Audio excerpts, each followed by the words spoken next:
ماناوالا میں مہنگائی کا طوفان ہے بے لگام، اشیاء ضروریہ کے نرخ آسمان پر پہنچ گئے ہیں۔ عوام کے لیے 2 وقت کی روٹی کا حصول امتحان بن گیا ہے۔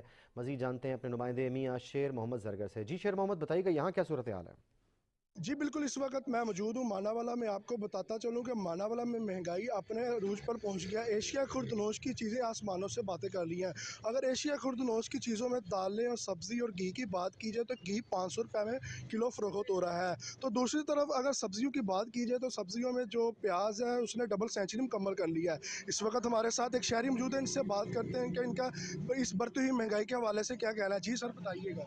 جی بالکل، نئے سال کی آمد کے ساتھ ہی جو مہنگائی ہے وہ بالکل عروج پر پہنچ چکی ہے، اور غریب آدمی کی پہنچ سے یہ چیزیں، دالیں، گوشت، چنے اور یہ چاول وغیرہ، یہ بالکل ان کی پہنچ سے دور ہو چکے ہیں، اور خاص طور پر سفید پوش آدمی کا جینا اس مہنگائی کے دور میں بہت مشکل ہو چکا ہے۔ اور اس کے ساتھ ہی جو آٹے کا بحران ہے وہ شدت اختیار کر چکا ہے، کیونکہ آٹے کی قلت بہت زیادہ بڑھ چکی ہے، اور ہماری اپیل ہے حکمرانوں سے اور اعلیٰ جو افسران ہیں ان سے ہے کہ وہ اس چیز کا نوٹس لیں اور عوام کو ریلیف دینے میں بہتر کردار ادا کریں۔